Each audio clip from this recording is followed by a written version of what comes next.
Gadis kecil menolong pria tua buta yang tersesat dan mendapat balasan yang tak disangka-sangka. Matahari pagi menyapu lembut desa kecil bernama Sukamurni, tempat di mana semilir angin dan aroma tanah basah setelah hujan semalam masih terasa. Di tengah hamparan sawah dan jalan-jalan tanah yang menghubungkan rumah-rumah sederhana, terdapat sebuah rumah mungil yang berdiri di pojok gang sempit. Disitulah tinggal seorang gadis kecil bernama Wulan, bersama ibunya yang bekerja sebagai buruh cuci. Ayah Wulan sudah lama meninggal karena sakit, meninggalkan Wulan dan ibunya dalam kondisi ekonomi yang pas-pasan. Wulan berusia 8 tahun, tubuhnya mungil. Rambutnya dikepang dua oleh ibunya setiap pagi sebelum berangkat ke sekolah. Meski hidup dalam keterbatasan, senyum Wulan tidak pernah lekang. Ada kehangatan dan ketulusan dalam setiap sapaannya. Ia tidak pernah merasa iri dengan teman-temannya yang datang ke sekolah membawa bekal lengkap atau sepatu baru. Ia tahu betul bahwa rezeki tidak bisa dipaksakan, dan ia merasa cukup dengan apa yang ia punya. Setiap pagi, Wulan berjalan kaki menyusuri jalan setapak menuju sekolah dasar satu-satunya di desanya. Ia membawa tas lusuh yang dijahit berulang kali oleh ibunya. Isinya hanya beberapa buku pelajaran dan pensil yang mulai pendek. Namun Wulan menjaganya seperti harta karun. Sepanjang perjalanan, ia sering menyapa para tetangga, membantu mengangkat ember atau sekadar menyelamatkan ayam tetangga yang kabur dari kandangnya. Wulan memang punya kebiasaan ringan tangan. Ia akan membantu siapapun tanpa diminta. Suatu pagi, ketika embun masih menggantung di daun-daun pisang dan kabut belum sepenuhnya sirna, Wulan melihat sesuatu yang tidak biasa di ujung jalan desa. Seorang pria tua sedang berdiri bingung di dekat pos ronda. Matanya kosong menatap ke depan. Tangannya meraba-raba ke sekeliling. Pakaiannya lusuh, topinya hampir jatuh, dan tongkat kayu di tangannya menjadi petunjuk bahwa ia bukan orang biasa. Wulan mendekat perlahan. Gadis kecil itu bisa saja takut melihat orang asing di desa mereka, tetapi ada sesuatu yang membuat langkahnya mantap. Ia bisa melihat kakek itu kebingungan, dan rasa penasaran serta empati dalam dirinya mengalahkan rasa takut. "Pak, kakek mau kemana?" tanya Wulan dengan suara lembut, berhati-hati agar tidak mengejutkan pria tua itu. Pria itu menoleh ke arah suara, tetapi jelas ia tidak bisa melihat. "Maaf, Nak, aku buta. Aku tersesat. Tadi aku turun dari mobil bak di pinggir jalan, tapi orangnya pergi sebelum sempat kutanya arah." Wulan terdiam sejenak. Kakek itu tidak membawa apa-apa, hanya sebuah tas kecil di punggungnya dan tongkat kayu di tangan. Ia tampak sangat kelelahan. "Kakek mau kemana?" tanya Wulan lagi, lebih pelan. "Namaku Indro. Aku ingin ke rumah cucuku. Tapi aku lupa alamatnya, yang aku tahu hanya namanya Bima, dan ia tinggal di dekat pasar desa. Tapi aku tidak tahu ke arah mana itu." Pasar desa letaknya cukup jauh, sekitar 2 kilometer dari tempat mereka berdiri. Jalan menuju ke sana berbatu dan harus melewati beberapa gang. Wulan tahu jalannya karena ibunya sering mengajaknya ke sana jika ada keperluan. Tanpa berpikir lama, Wulan menggenggam tangan kakek Indro. "Ayo, Kek, aku antar." Kakek Indro tampak terkejut, lalu tersenyum. "Terima kasih, Nak, kau baik sekali." Mereka mulai berjalan perlahan. Wulan memandu kakek Indro dengan sabar. Sesekali ia mengarahkan tongkat kayu kakek itu agar tidak tersandung batu. Mereka berjalan melewati sawah, menyeberangi jembatan kayu kecil yang mulai lapuk, hingga sampai ke jalan aspal menuju pasar. Dalam perjalanan itu, Wulan banyak bercerita tentang sekolah, tentang teman-temannya, tentang cita-citanya menjadi dokter agar bisa menyembuhkan orang miskin secara gratis. Kakek Indro mendengarkan dengan penuh perhatian. Ia mengangguk, sesekali tertawa kecil. Di matanya, suara Wulan adalah hiburan yang tak ternilai, mengusir sepi yang menghantuinya sejak ia kehilangan penglihatan beberapa tahun lalu. "Kenapa Wulan mau menolong kakek?" tanya kakek Indro pelan ketika mereka berhenti di bawah pohon beringin besar untuk beristirahat. Wulan mengusap keringat di dahinya. "Karena ibu bilang, menolong orang itu tidak boleh pilih-pilih. Siapapun yang butuh bantuan, kita harus bantu. Tuhan yang akan membalas," katanya. Kakek Indro terdiam lama. Ucapan itu sederhana, tapi menghunjam ke dalam hati. Ada sesuatu dalam diri gadis kecil itu yang tidak bisa ia jelaskan, ketulusan yang jarang ia temui bahkan dari orang dewasa. Ketika mereka hampir sampai di pasar, Wulan berhenti sejenak dan bertanya pada beberapa pedagang di sana. Setelah menyebut nama Bima, beberapa orang mengangguk dan menunjukkan sebuah rumah kecil di ujung gang pasar. Kakek Indro tampak gemetar saat mendekat ke rumah itu. Ia mengenali suara cucunya yang sedang menyapu halaman. Bima, panggilnya pelan.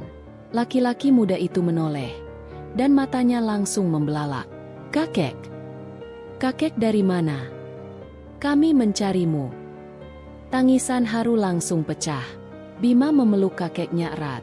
Sementara itu, Wulan hanya berdiri beberapa langkah di belakang mereka, tersenyum lega.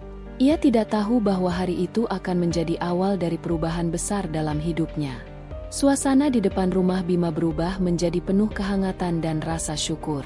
Wulan berdiri di bawah pohon mangga yang tumbuh di sudut halaman, memperhatikan dari kejauhan.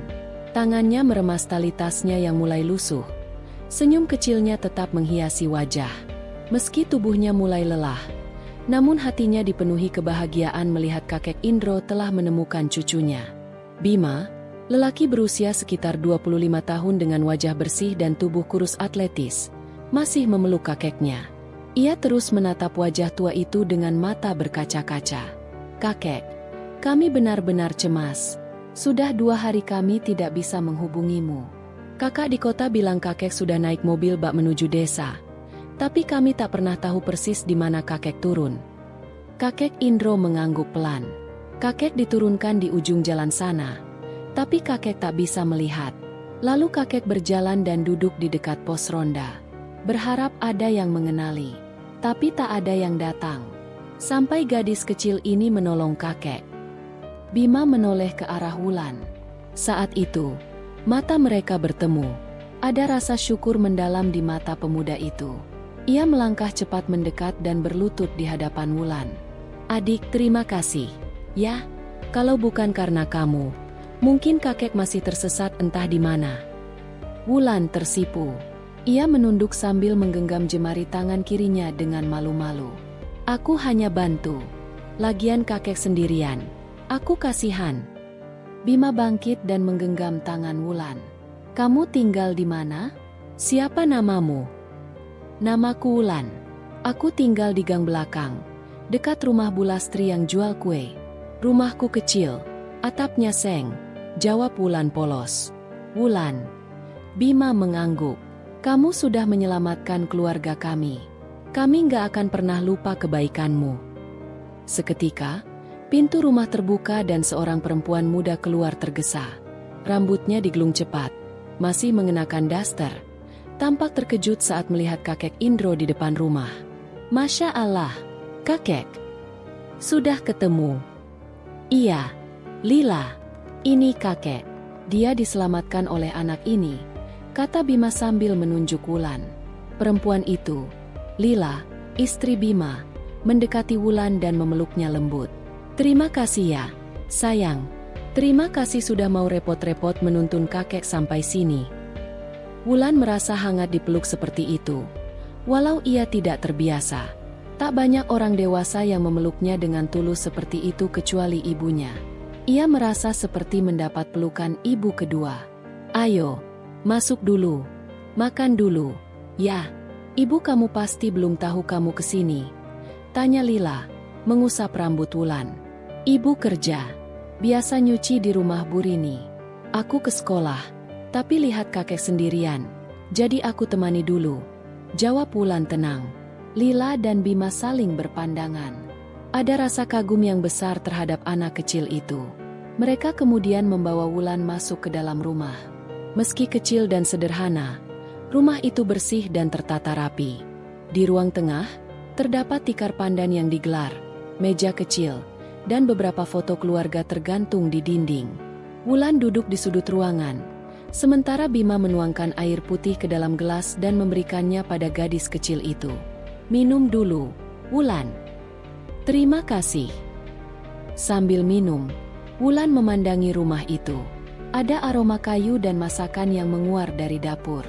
Ia merasa nyaman, meskipun belum lama kenal dengan mereka. Di sampingnya, kakek Indro duduk bersandar dengan mata terpejam, seolah menikmati kedamaian setelah perjalanan yang melelahkan. Lila datang membawa sepiring nasi, telur dadar, dan sambal terasi. "Makan dulu ya, sayang. Ini sederhana, tapi hangat." Wulan sempat ragu. Ia tidak biasa menerima makanan dari orang asing. Namun saat melihat senyum tulus mereka, ia pun perlahan mengangguk. Ia makan perlahan, sopan, tanpa suara. Lila duduk di depannya sambil memperhatikan. "Kamu anak yang baik sekali, Wulan. Masih kecil, tapi sudah tahu caranya membantu orang." Wulan hanya tersenyum. Mulutnya masih penuh nasi. Setelah makan, Wulan pamit pulang. Ia sadar sudah terlambat untuk sekolah, dan mungkin ibunya sudah pulang dari kerja dan mencarinya. Sebelum pergi, kakek Indro memanggilnya, "Wulan." Wulan mendekat dan menggenggam tangan tua itu. "Terima kasih. Ya, kamu bukan hanya bantu kakek, tapi juga bantu hatiku. Kamu membawa kakek kembali ke rumah. Kebaikanmu akan kakek ingat seumur hidup." Wulan mengangguk. "Hati-hati ya, Kek. Jangan jalan sendirian lagi." Ia pun pamit dan melangkah keluar. Bima mengantar sampai depan jalan, memberikan bekal kecil berisi roti dan susu kotak. Wulan menolaknya, tapi Bima bersikeras. "Ini cuma bekal. Buat kamu minum di jalan. Kami senang sekali kamu datang." Wulan akhirnya menerimanya dan melangkah pulang sambil tersenyum. Hatinya hangat, langkahnya ringan. Ia merasa tidak melakukan sesuatu yang besar, tapi melihat kakek Indro kembali ke keluarganya sudah cukup menjadi hadiah yang membuat harinya sempurna. Pagi itu, langit baru saja menunjukkan semburat jingga yang tipis di ufuk timur. Wulan bangun lebih awal dari biasanya. Meski tubuh kecilnya masih terasa berat karena belum cukup tidur, ia tetap bangkit dari pembaringannya. Di rumah sederhana yang ia tempati bersama ibunya, segala sesuatu berjalan apa adanya. Lantai semen yang dingin menjadi alas kaki pertamanya setiap pagi, dan suara ayam tetangga menjadi alarm yang paling konsisten membangunkannya. Dia duduk sejenak di pinggir tempat tidurnya. Rambutnya masih kusut, dan mata kecilnya masih menyisakan kantuk. Tapi ia tahu, pagi itu tak boleh dilewatkan. Hari Minggu adalah waktu yang paling ditunggunya, bukan karena libur sekolah, tapi karena ia bisa membantu ibunya lebih banyak. Wulan tahu betul bahwa ibunya bekerja keras di warung kecil pinggir jalan. Setiap pagi, sebelum matahari benar-benar menyala, mereka harus menyiapkan nasi, lauk, serta gorengan yang dijual kepada para tukang ojek, buruh, dan anak-anak sekolah yang lewat. Ia keluar dari kamar menuju dapur, dan menemukan ibunya sudah lebih dahulu terjaga. Dini, ibunya, sedang mengaduk-aduk adonan tempe mendoan di baskom plastik. Wajahnya lelah, tapi matanya tetap jernih, seperti tak pernah lepas dari semangat. "Wulan sudah bangun?" tanya ibunya sambil tersenyum. "Sudah, Bu. Wulan bantu goreng ya," katanya sambil mencuci tangan. Mereka bekerja dalam diam, hanya diselingi percikan minyak panas dan desisan tempe yang digoreng. Sinar lampu bohlam menggantung di atas kepala mereka, menyinari ruangan dapur seadanya dengan cahaya kekuningan. Di luar, angin pagi menggoyang ranting pohon mangga yang daunnya mulai menguning. Setelah semua makanan selesai dimasak dan dibungkus, Wulan dan ibunya membawa dagangan ke warung kecil yang berada di pinggir jalan besar, sekitar 700 meter dari rumah mereka. Wulan menenteng 2 plastik besar, sementara ibunya membawa sisanya dengan gerobak dorong kecil. Saat mereka melintasi gang sempit di antara rumah-rumah warga, beberapa tetangga menyapa dengan ramah. "Semangat ya, Din, dagangannya," ujar Bu Ratri, yang sedang menyapu halaman. "Terima kasih, Bu," jawab Dini. Warung mereka hanyalah bangunan semi permanen dari kayu dan terpal biru. Meja kayu panjang menjadi tempat menyajikan makanan, dan 2 bangku plastik menjadi tempat pelanggan duduk sebentar untuk makan. Meski sederhana, warung itu selalu ramai. Wulan bertugas menerima uang kembalian dan membersihkan meja. Sementara itu, ibunya sibuk melayani pembeli dan terus menambah gorengan ke atas tampah yang mulai kosong. Hingga menjelang siang, warung mulai sepi. Wulan mencuci tangan dan duduk di ujung bangku. Ia melihat kendaraan lalu lalang. Di seberang jalan, ada pasar tradisional yang mulai padat.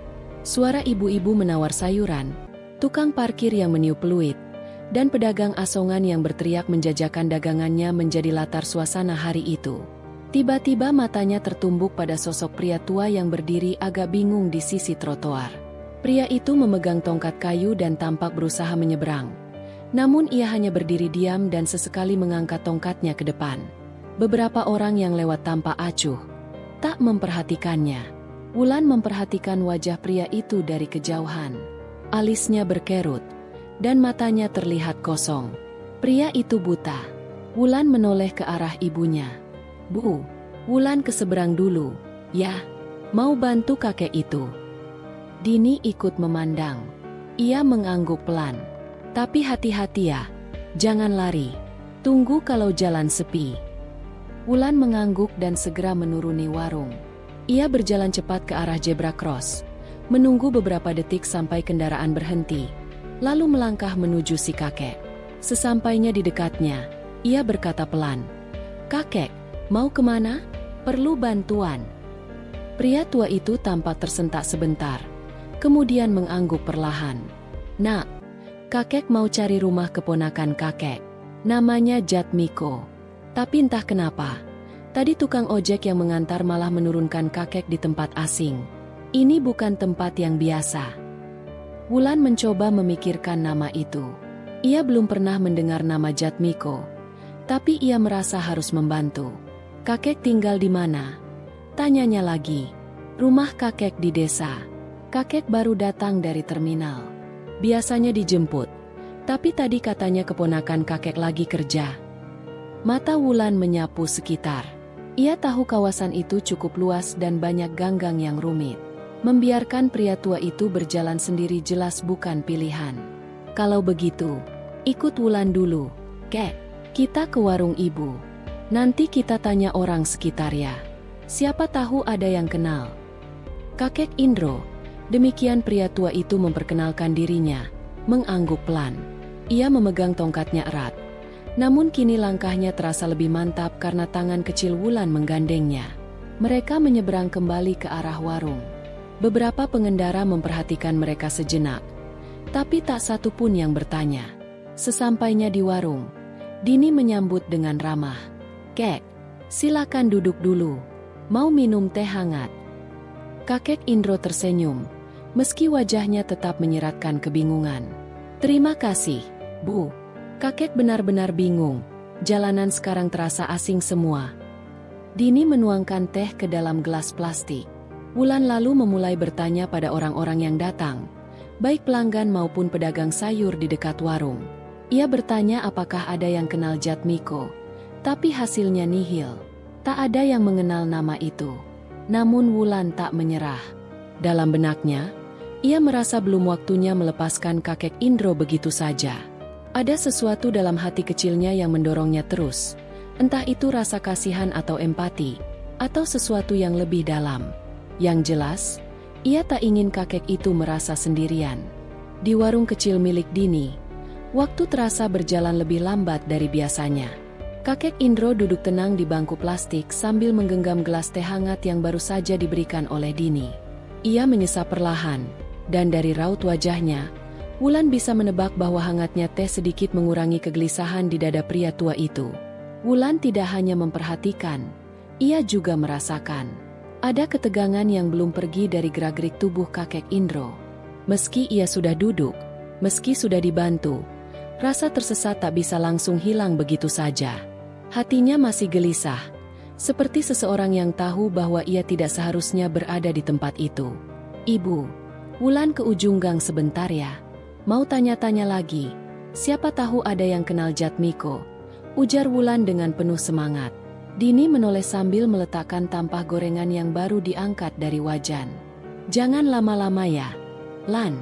Dan jangan jauh-jauh." "Iya, Bu." Langkah Wulan cepat namun ringan. Ia mulai mendatangi satu demi satu rumah dan kios kecil yang berjajar di pinggir jalan. Ia bertanya dengan sopan, dan setiap kali menerima jawaban, "Tidak tahu," ia mengangguk lalu mengucap terima kasih. Tak ada rasa kecewa di wajahnya, hanya tekad yang masih menyala. Di satu kios pulsa, seorang ibu muda berhenti sebentar mendengarkan cerita Wulan. Ia tampak berpikir, lalu menggeleng. Nama Jatmiko sih pernah dengar, tapi bukan di sekitar sini. Coba tanya ke Pak Rojak, yang jaga pos ronda di RW sebelah. Dia suka bantu antar surat-surat. Mungkin kenal. Wulan segera mengucapkan terima kasih, lalu berlari kecil ke arah yang dimaksud. Di pos ronda sederhana berdinding triplek, duduk seorang pria tua dengan rambut sudah penuh uban, sedang menyusun lembaran koran. Wulan menyapa dengan sopan, memperkenalkan dirinya, lalu menceritakan tentang kakek Indro. "Jatmiko, ya?" gumam Pak Rojak sambil mengelus dagunya. Kalau tidak salah, ada tukang servis TV keliling yang namanya itu. Tapi sekarang pindah rumah. Dulu tinggal di belakang lapangan bola, di gang sempit setelah pohon trembesi. "Gang yang ada pagar besi biru, Pak?" tanya Wulan cepat. "Nah, itu. Tapi sekarang rumahnya dijual. Dia pindah ke daerah terminal, dekat-dekat perempatan besar. Tapi saya nggak tahu alamat pastinya." Wulan merasa hatinya sedikit lega. Setidaknya sudah ada petunjuk. "Terima kasih banyak ya, Pak. Kakek itu kayaknya nyari keponakannya yang itu," ujarnya penuh harap. Wulan lalu kembali ke warung dan menceritakan semuanya kepada ibunya. Dini mendengarkan dengan tenang, lalu menoleh pada kakek Indro. "Kek, apakah benar nama keponakannya Jatmiko dan pernah kerja servis TV?" Kakek Indro terlihat kaget sejenak, lalu mengangguk pelan. "Iya betul. Jatmiko suka betulin radio dan TV rusak. Tapi sudah lama tidak dengar kabarnya." Wulan tersenyum, hatinya menghangat. "Kalau begitu benar, Kek," kata Pak Rojak, "dia pindah ke sekitar terminal. Mau Wulan antar ke sana?" Namun Dini segera menyela. "Nanti dulu, Wulan. Itu jauh. Kita belum tahu persis alamatnya. Lagi pula panas begini bukan waktu yang tepat jalan-jalan jauh." Wulan menunduk. Ia sadar ibunya benar. Tapi ia juga tidak rela membiarkan kakek Indro duduk seharian di warung tanpa kepastian. Sore mulai menjelang. Matahari tergelincir perlahan, dan langit mulai berwarna keemasan. Warung sudah mulai sepi. Pelanggan terakhir selesai makan, lalu pamit. Dini membuka toples plastik dan mengeluarkan 2 bungkus nasi, lalu memberikannya kepada Wulan dan kakek Indro. "Makan dulu ya, Kek. Ini nasi dan tahu tempe. Nanti malam kita pikirkan cara cari keponakan kakek." Wulan duduk di samping pria tua itu, dan mereka makan bersama. Kakek Indro makan perlahan, sesekali terdiam sejenak sebelum menyendok lagi. Sementara itu, Wulan mengamati sekitar. Lampu jalan mulai menyala, dan suara jangkrik perlahan mengisi udara. Tak lama kemudian, seorang pria muda naik motor dan berhenti di dekat warung. Ia turun, membuka helm, dan tersenyum ke arah Dini. "Bu Dini, masih jualan?" "Masih, Mas Joko. Tapi sudah mau tutup." Mas Joko adalah tetangga jauh yang tinggal di kelurahan sebelah. Sering datang beli nasi bungkus. Ia bekerja sebagai petugas keamanan di perumahan tak jauh dari terminal. Melihat kedatangan Mas Joko, Wulan segera menyapanya. "Mas, pernah dengar nama Jatmiko? Tukang servis TV yang sekarang pindah ke dekat terminal." Mas Joko mengerutkan kening, lalu mengangguk pelan. "Oh, iya. Kalau nggak salah, ada tukang servis TV yang suka mangkal dekat kios fotokopi, di belakang Indomaret daerah terminal. Namanya kayak Jatmiko." Wulan langsung antusias. "Mas, bisa antar kami ke sana nggak? Ada kakek ini, dia nyari keponakannya yang namanya Jatmiko." Mas Joko memandang ke arah kakek Indro, lalu tersenyum. "Wah, ya bisa. Tapi motor saya cuma muat 1 boncengan. Mungkin nanti gantian." Dini berpikir sejenak, lalu berkata, "Kalau begitu, biar kakek Indro yang ikut Mas Joko dulu. Wulan tunggu di sini. Kalau benar orangnya, minta Jatmiko datang ke sini atau kasih kabar ke kami." Mas Joko mengangguk. Kakek Indro berdiri pelan, dan Wulan membantu memegangi tangannya sampai ia naik ke motor.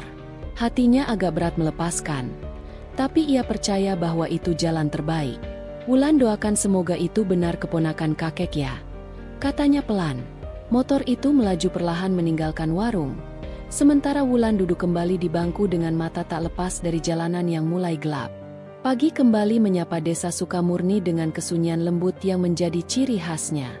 Udara masih segar. Sinar mentari belum benar-benar menyentuh tanah. Wulan sudah bangun sebelum surya menjangkau atap rumah. Hatinya dipenuhi perasaan campur aduk, antara lega karena kakek Indro berhasil sampai di tangan keponakannya, dan gemetaran karena besok ia harus ke sekolah lagi setelah hari sebelumnya pergi membantu. Ibunya, Dini, sudah sibuk di dapur menyiapkan sarapan.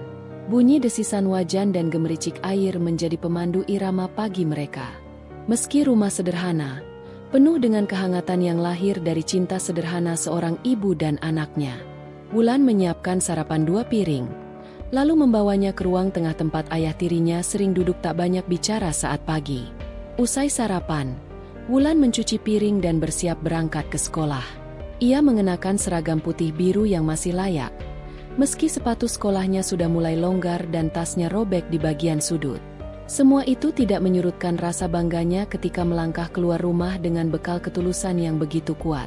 Perjalanan sekolahnya dilalui dengan penuh sapaan kepada tetangga, burung pipit di pohon, dan pedagang sayur yang menyapa dari gerobak kayu. Saat melewati persimpangan dekat pasar, ingatannya tentang kakek Indro dan keponakannya, Bima, melintas lagi. Ia berharap benar ada titik terang yang menghubungkan semuanya. Memasuki lingkungan sekolah, ia disambut senyum guru dan teman-teman. Sepertinya kabar tentang aksi kemanusiaannya pada hal kecil, menolong pria buta, sudah sampai ke pihak sekolah. Beberapa teman berbisik dan menepuk bahunya, menunjukkan rasa salut dan bangga. Pelajaran berjalan seperti biasa, namun di benak Wulan ada sesuatu yang terus berputar. Pikirannya tak lepas dari teka-teki. Bagaimana nasib kakek Indro? Apakah ia benar-benar bertemu keponakan?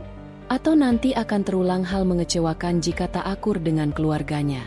Hal itu menimbulkan rasa gelisah di hatinya. Saat istirahat, Wulan lebih banyak diam. Ia duduk di bangku paling ujung di lapangan sekolah, memperhatikan aktivitas teman-teman lain sambil menyentuh amplop kecil yang diselipkannya di dalam tas. Amplop itu diserahkan oleh Bima kemarin sore.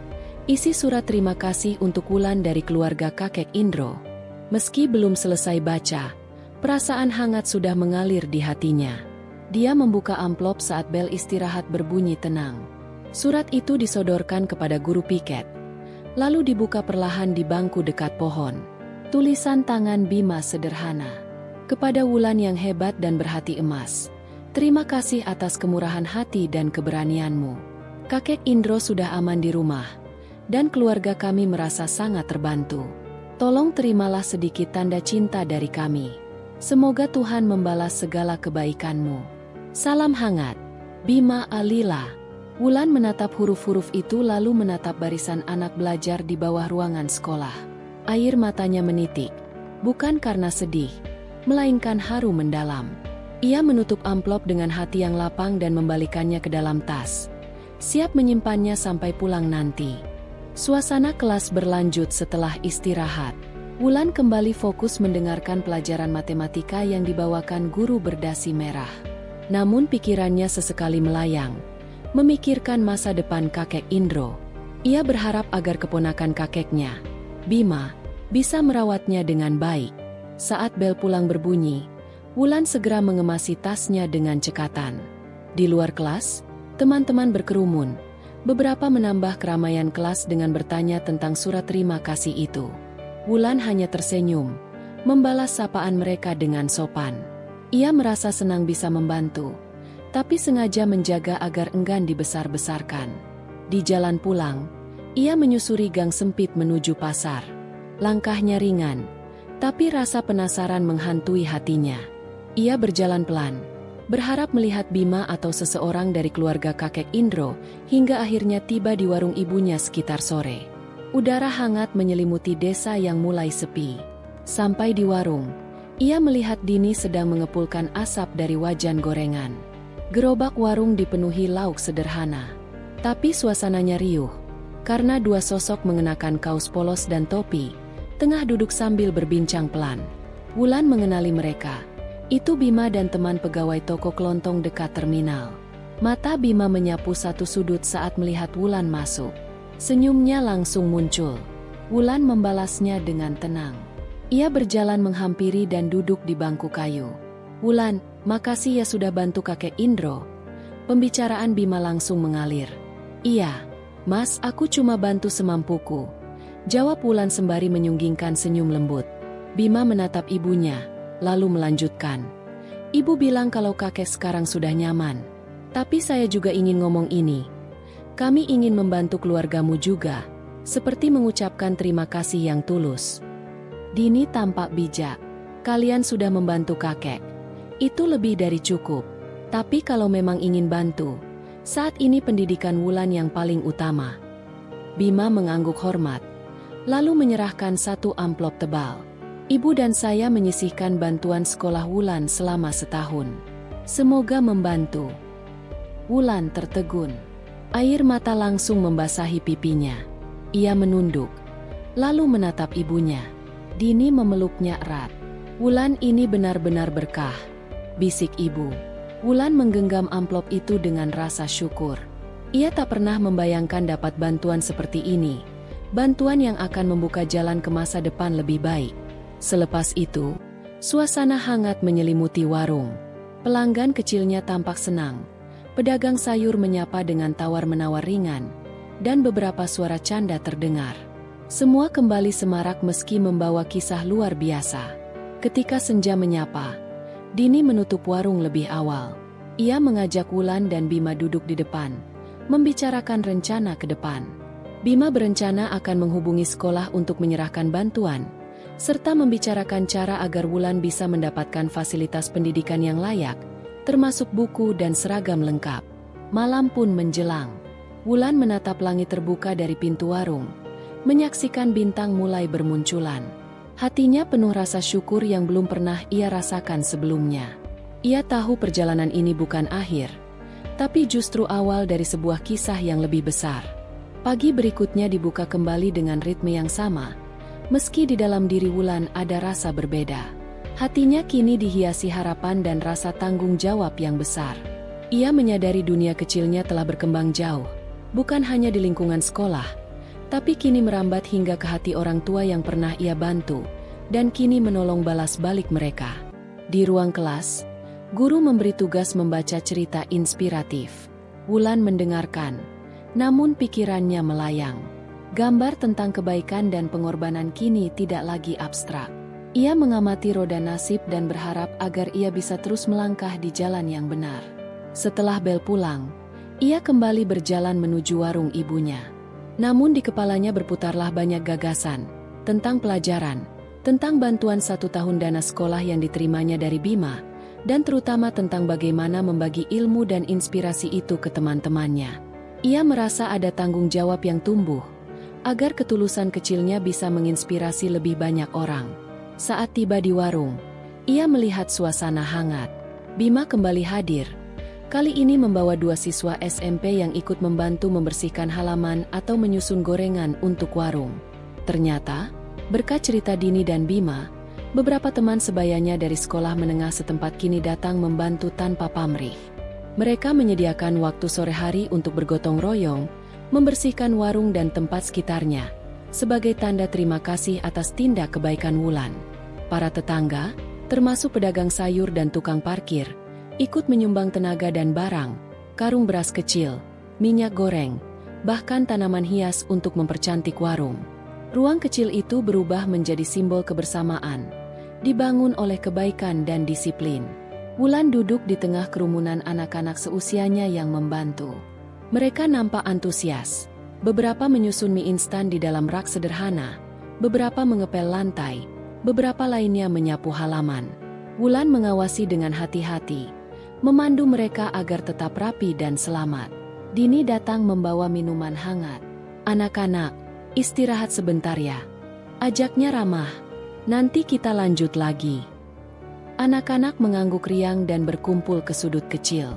Air minum dan beberapa potongan pisang rebus pun mereka santap bersama. Tidak ada yang menyangka, warung sederhana itu berubah menjadi semacam posko kebaikan, tempat berbagai generasi belajar saling membantu. Saat itulah, Bima mengulurkan tangan kepada Dini dan Wulan, matanya berlinang. Ini semua berkat kalian. Aku tak punya kata yang tepat selain terima kasih yang tiada terkira. Wulan menunduk malu. Kami hanya ingin membantu, Mas. Namun ketika para pelajar dan tetangga berkata sungguh, Wulan memahami bahwa dampak sebuah tindakan bisa jauh melampaui apa yang ia bayangkan. Tuhan bekerja melalui ketulusan kecil. Udara pagi di desa Sukamurni kini terasa lebih bermakna bagi Wulan. Kebaikan yang ia tanamkan kini tumbuh menjadi benih kecil yang dirawat bersama oleh teman-teman sekolah, tetangga, dan keluarga kakek Indro. Hari ini, Wulan bangun lebih semangat dari biasanya. Ia merasa siap menghadapi tantangan baru. Dini pun terlihat berbeda saat menyiapkan sarapan. Ada pancaran haru di matanya ketika memasang lauk sederhana, sayur bayam dan tempe goreng, di atas piring.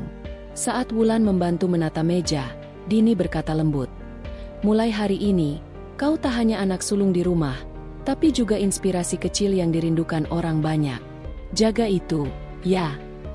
Wulan menunduk, lalu tersenyum tipis. "Iya, Bu." Perjalanan menuju sekolah berjalan seperti biasa. Sapa pada tetangga, menyapa burung pipit, menghitung langkah kaki sambil memegang sebuah amplop kecil yang ia simpan rapat.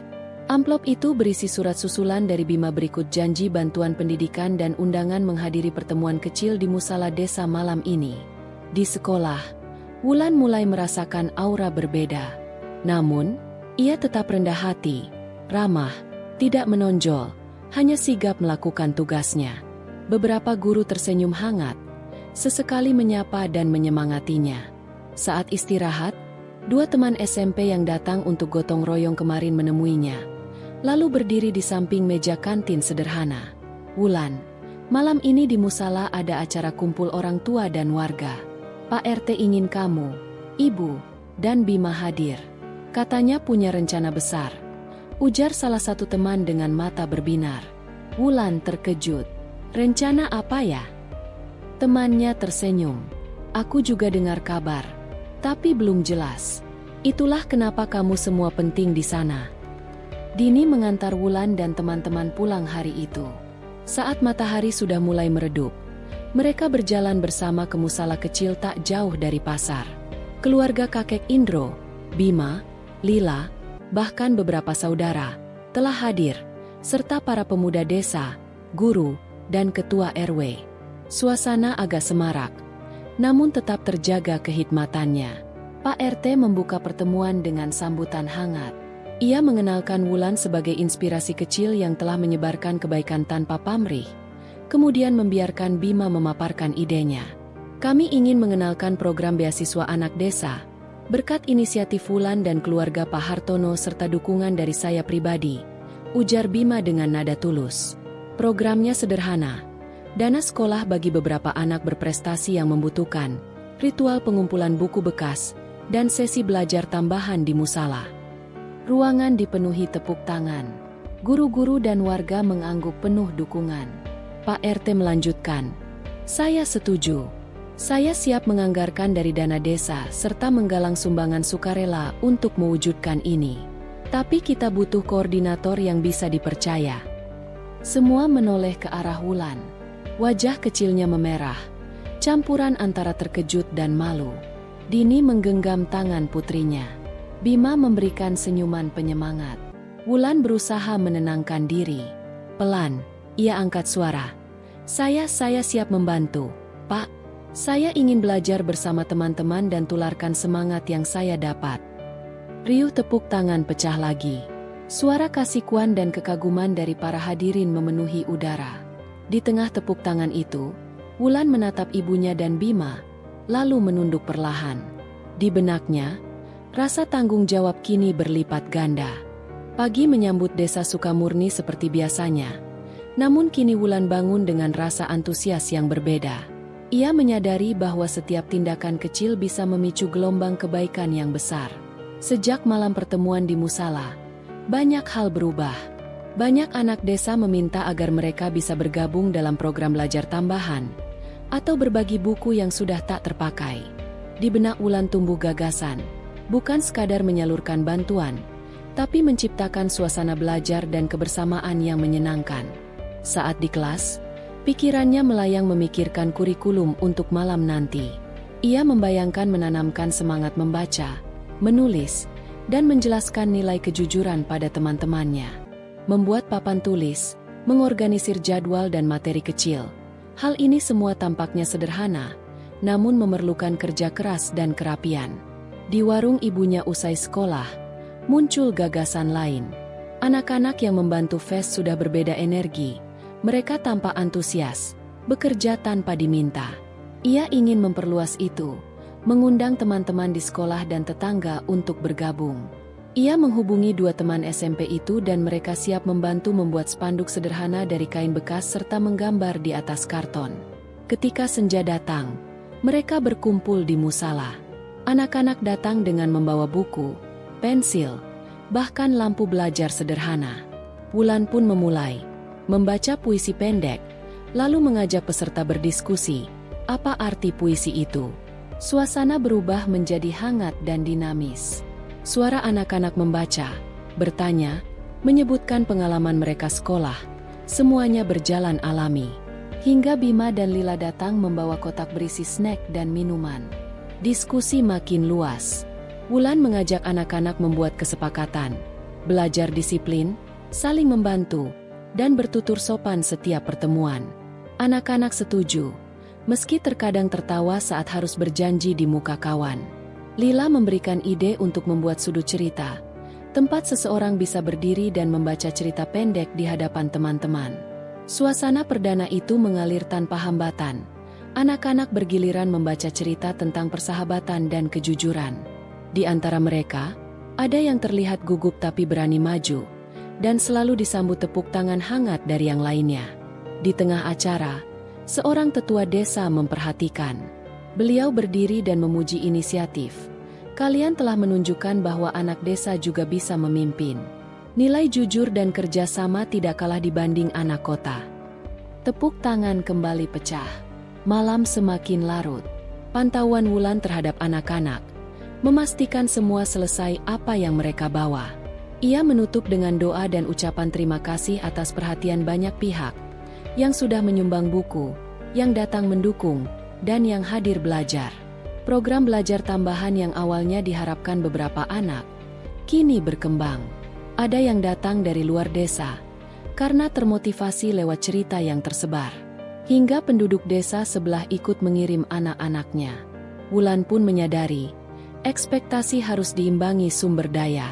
Ia mulai mencatat daftar hadir, meminta bantuan guru pendamping, dan membuat jadwal setiap 2 hari sekali. Di pagi selanjutnya, beberapa siswa yang bertindak sebagai asisten belajar mendatangi rumah Wulan untuk membantu. Mereka ikut menyiapkan simulasi kuis yang akan dibagikan malam nanti. Guru sekolah juga memberi dukungan, membantu mencetak lembar soal sederhana dan menyiapkan poster pengumuman di sekolah. Malam itu, Ai beri kejutan. Ada seorang guru tua datang diam-diam, membawa buku cerita bergambar dan menawarkan membaca bersama bocah-bocah. Anak-anak senang. Kursi kayu melingkar di ruang musala. Dengan perlahan, suasana ruang berubah menjadi teater kecil. Bagian cerita bergambar yang kisahnya disambung diskusi Wulan tentang kebaikan dan empati. Wulan duduk di sudut ruangan ketika sesi hampir selesai. Ia merasa bahagia namun juga kewalahan. Tugas sekolah belum selesai, rumah harus dibantu, dan lainnya. Ia menyadari betapa pentingnya perencanaan. Untunglah, beberapa asisten belajar yang baru saja datang mau membantu menyusun menu belajar, sehingga Wulan bisa memiliki waktu istirahat. Di ujung sesi, Bima datang lagi, ditunggui ibunya, dan menyerahkan satu amplop kecil berisi beberapa lembar uang. Untuk biaya kegiatan ini berikut peralatan tulis, katanya. Formalkan saja ke RT RW, agar berjalan langgeng. Wulan dan ibunya menolak semula, namun Bima bersikeras. Dini pun menerima dengan syarat pengelolaannya dilakukan bersama warga dan ada laporan rutin. Trofi kecil berbentuk buku di tangan Bima tampak sebagai simbol kemitraan. Beberapa minggu lewat, program belajar di musala berjalan rutin. Anak-anak belajar berhitung, membaca cerita, praktik ketulusan lewat proyek mencintai lingkungan. Mereka membersihkan lingkungan musala dan membagikan tanaman kecil ke tetangga. Nilai kepercayaan makin terlihat. Wulan yang dulunya hanya anak yang ingin membantu, kini jadi figur inspiratif di desa. Guru, ketua RW, bahkan perangkat desa menyebutnya sebagai cahaya untuk komunitas. Pada suatu malam sambil membersihkan musala usai kegiatan, Wulan dan Dini berdiri memandangi kebersihan dan tatanan kursi kecil. Suara jangkrik mengiringi mereka yang tersenyum sambil memegang tangan satu sama lain, bahwa perjalanan ini membawa perubahan bukan hanya pada mereka, tapi untuk masa depan anak-anak desa. Pagi itu, sinar matahari menyusup malu-malu lewat celah jendela rumah sederhana milik Bu Nani, tempat di mana Wulan dan ibunya menumpang tinggal sejak ayahnya meninggal dunia. Wulan terbangun lebih awal dari biasanya. Ia tidak ingin ibunya terlalu sibuk pagi-pagi menyiapkan segala sesuatu. Sejak kecil, Wulan memang terbiasa membantu tanpa diminta. Ia tidak banyak mengeluh, bahkan lebih sering diam meski banyak yang ia pikirkan. Hari ini adalah hari penting baginya. Ia dan teman-temannya di sekolah akan mengikuti kunjungan ke panti jompo di daerah pinggiran kota. Bukan kunjungan biasa. Wulan merasa tergerak sejak terakhir kali bertemu dengan kakek Indro. Kakek tua yang kehilangan arah di jalanan kota, yang matanya tidak bisa melihat lagi, yang hanya berbekal tongkat dan suara lirih ketika meminta pertolongan. Sejak pertemuan itu, ada yang berubah dalam hati Wulan. Ia jadi lebih memperhatikan orang-orang lanjut usia. Ia sering berpikir, bagaimana jika orang-orang tua itu adalah keluarganya sendiri? Apakah orang-orang di luar sana akan membantu mereka seperti ia membantu kakek Indro? Wulan berdiri mematung sejenak di depan cermin kecil milik ibunya. Rambutnya ia kepang rapi ke samping, mengenakan seragam sekolah putih biru yang sudah agak pudar warnanya. Tapi ia tetap tersenyum. Yang penting bersih dan rapi, kata ibunya semalam. Wulan setuju. Di meja makan, ibunya sudah menyiapkan 2 potong tempe goreng dan segelas teh manis hangat. Makan dulu, enduk, biar kuat, ucap ibunya sambil tersenyum hangat. Wulan mengangguk. Bu, hari ini Wulan ke panti jompo. Guru bilang harus bawa bingkisan kecil. Kemarin Wulan beli biskuit dari uang tabungan, katanya sambil membuka ranselnya dan menunjukkan 2 bungkus biskuit. Ibunya memeluk Wulan, mencium keningnya penuh haru. Semoga kebaikan kecilmu jadi berkah, nak. Di sekolah, suasana riuh. Murid-murid sudah berbaris, masing-masing membawa bingkisan. Ada yang membawa buah, sabun, biskuit, bahkan selimut tipis. Wulan berdiri di tengah kerumunan, sesekali melirik ke arah bus besar yang akan membawa mereka ke lokasi. Perjalanan ke panti jompo memakan waktu sekitar 1 jam. Di dalam bus, guru menjelaskan etika bertamu ke panti. Jangan bertanya hal pribadi. Jangan membuat mereka merasa ditinggalkan. Tunjukkan kasih sayang, seperti kalian ingin memperlakukan kakek dan nenek kalian sendiri, ujar Bu Rina, guru wali kelas Wulan. Saat bus berhenti di depan gerbang panti jompo, Harapan Mulia, Wulan menatap bangunan yang sederhana tapi bersih itu dengan perasaan campur aduk. Hatinya berdebar. Entah kenapa, sejak awal, ia berharap bisa bertemu kakek Indro lagi.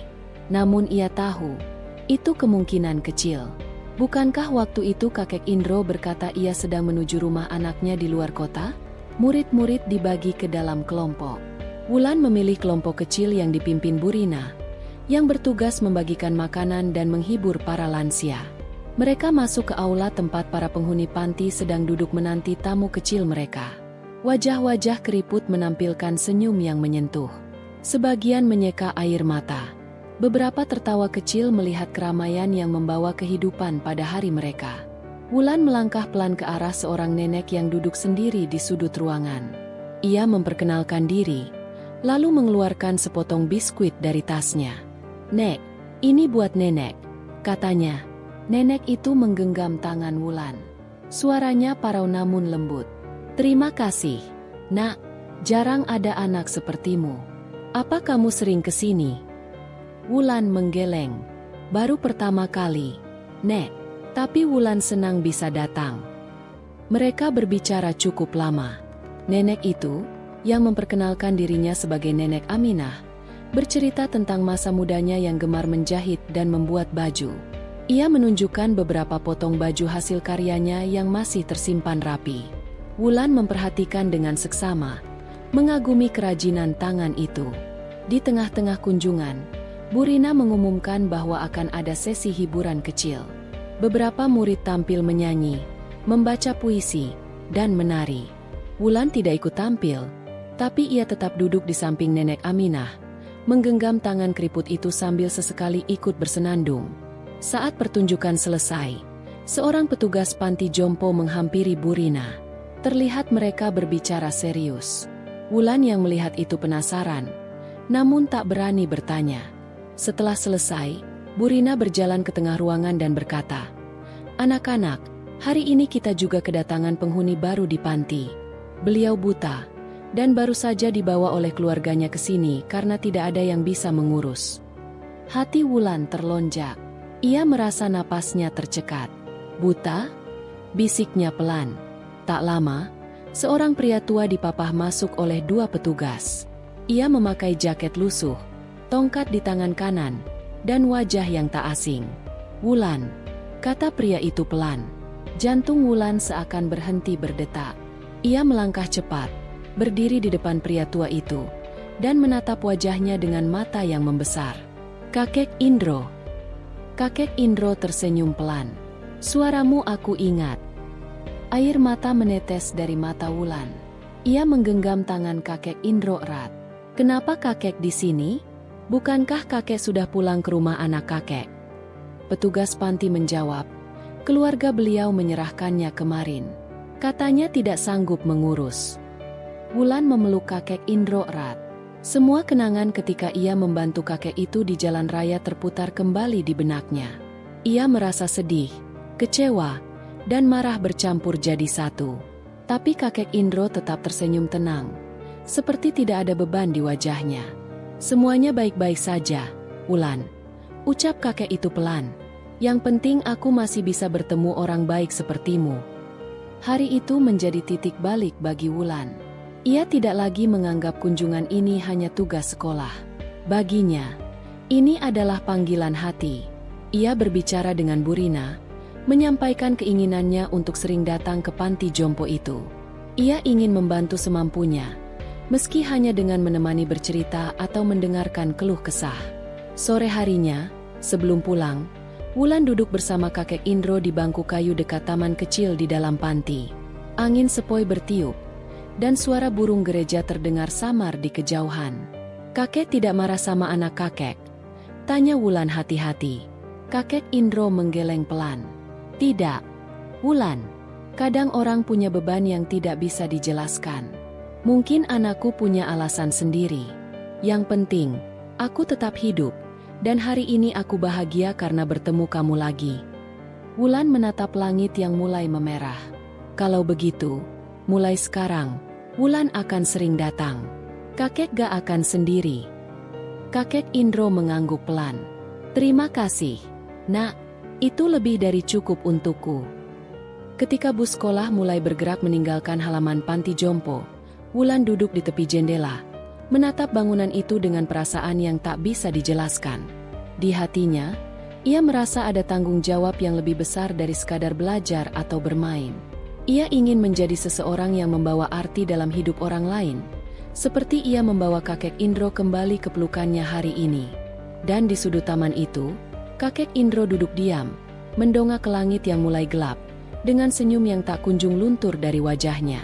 Meski ia tidak bisa melihat, tapi hatinya tahu, harapan belum padam. Langit pagi tampak sedikit mendung, namun semilir angin yang bertiup pelan menyapu dedaunan yang berguguran di jalanan kecil di desa. Di balik kedamaian hari itu, hati Wulan justru tak tenang. Sudah 3 hari berlalu sejak terakhir kali ia mendengar kabar dari kakek Indro. Setiap hari, setelah pulang sekolah, Ia menyempatkan diri ke rumah kayu sederhana tempat kakek itu biasa tinggal. Namun pintu selalu terkunci, tak ada suara dari dalam, dan halaman yang biasanya bersih tampak mulai ditumbuhi rumput liar. Wulan duduk di bawah pohon mangga di pinggir jalan dekat rumah kakek Indro. Matanya mengarah ke jalan, seolah berharap sosok tua dengan tongkat kayunya akan muncul kapan saja. Tapi bayangan itu tak pernah datang. Ia mulai merasa ada yang tidak beres.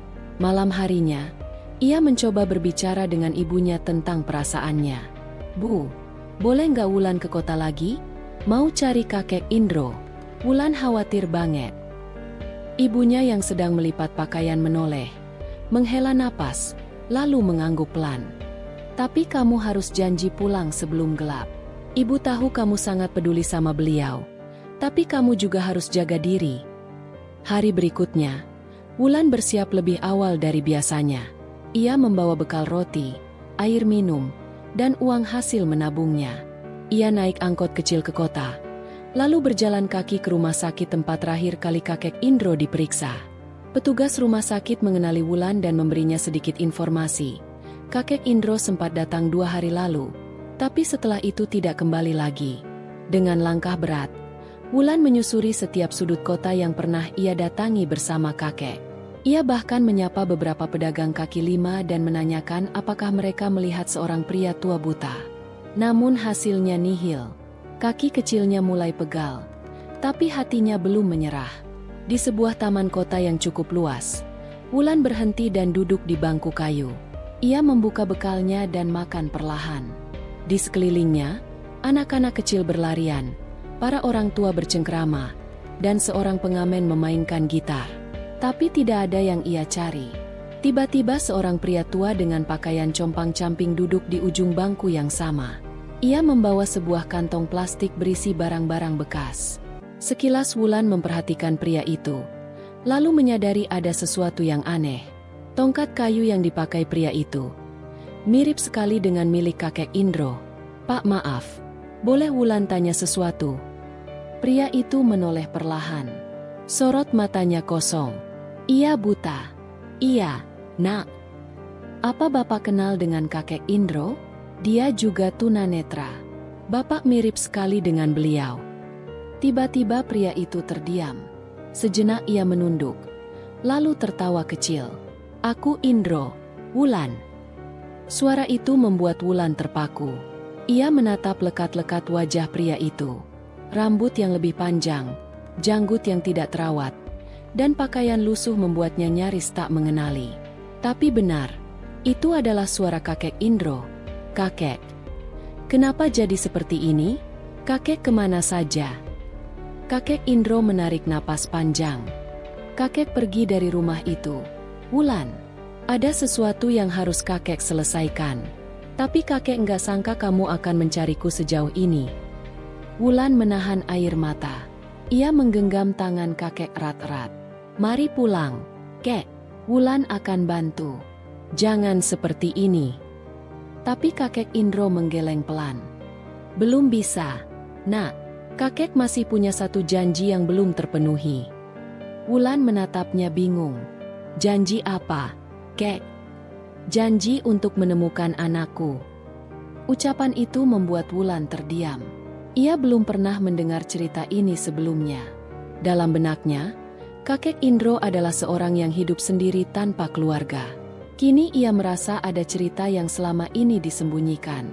Wulan gak ngerti. "Kek, kakek punya anak. Dulu, sebelum penglihatan kakek hilang. Anak itu masih kecil waktu kakek harus pergi meninggalkannya. Karena sesuatu yang tak bisa kakek jelaskan di sini. Tapi sekarang, setelah semua waktu yang terbuang, kakek ingin mencarinya." Wulan menggenggam tangan kakek lebih erat. "Kalau begitu biar Wulan bantu. Kita cari bareng-bareng. Tapi kakek nggak bisa seperti ini terus."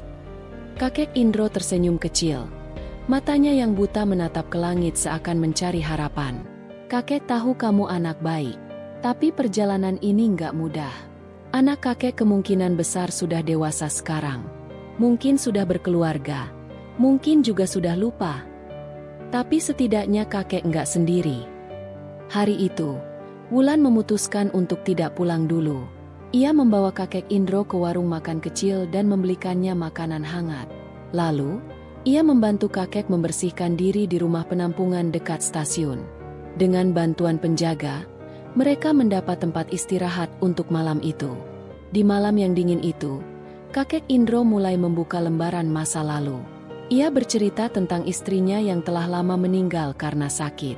Ia dan istrinya memiliki seorang anak laki-laki bernama Dimas. Namun karena tekanan ekonomi dan hutang yang menumpuk, Indro memilih pergi dari rumah untuk mencari pekerjaan di kota, meninggalkan anaknya yang masih berusia 6 tahun. Saat itu, ia berjanji akan kembali setelah hidupnya membaik. Tapi kehidupan tidak semudah itu. Di kota, ia ditipu, jatuh miskin, dan akhirnya mengalami kecelakaan yang membuatnya buta. Aku merasa terlalu malu untuk kembali, terlalu takut kalau dia membenciku, kata Indro dengan suara berat. Wulan meneteskan air mata. Tapi dia anak kakek. Dia pasti ingin tahu bahwa kakek masih hidup. Indro terdiam, lalu mengangguk pelan. Keesokan harinya, mereka memulai pencarian. Bermodalkan satu nama, Dimas Indro, dan satu informasi lama dari dokumen yang masih disimpan Indro, alamat rumah lama mereka. Wulan dan Indro mendatangi kantor kelurahan. Mereka dibantu oleh seorang pegawai yang ternyata mengenali nama itu. Oh, Dimas Indro? Kalau nggak salah dia sekarang kerja di kantor pemerintahan daerah. Ada kok datanya, kata petugas itu sambil menelusuri komputer. Ini alamat lengkapnya. Dengan perasaan campur aduk, Wulan dan kakek Indro naik angkot ke alamat tersebut. Rumah yang mereka datangi sederhana tapi terawat. Di depan pagar terpasang papan nama, Dimas I. Pranoto, SSTP. Wulan membantu mengetuk pintu. Tak lama, seorang pria muda sekitar usia 35 tahun keluar. Wajahnya teduh, berkulit sawo matang, dan mengenakan kemeja rapi. Maaf, ada yang bisa saya bantu? Tanyanya sopan. Indro berdiri perlahan. Suaranya gemetar. Dimas. Pria itu terdiam. Wajahnya tampak bingung. Ayahmu ini. Dimas mundur selangkah. Raut wajahnya berubah. Ia menatap Wulan sejenak, lalu kembali pada pria tua di depannya. Maaf, siapa? Indro meletakkan tangannya di dada. Aku, ayahmu, Indro. Beberapa detik terasa seperti keheningan abadi. Lalu Dimas tertawa kecil, getir. Ayah? Ayah yang meninggalkan aku waktu kecil? Yang tidak pernah kembali? Yang bahkan tidak tahu ibu meninggal sendirian? Indro menunduk. Tubuhnya gemetar. Maafkan aku. Aku sudah mengubur nama itu lama sekali. Suara Dimas berat. Wulan maju, berdiri di depan Dimas. Tapi dia ayahmu. Dia menyesal. Dia mencari kamu bertahun-tahun. Dia buta, Pak. Hidupnya sudah hancur.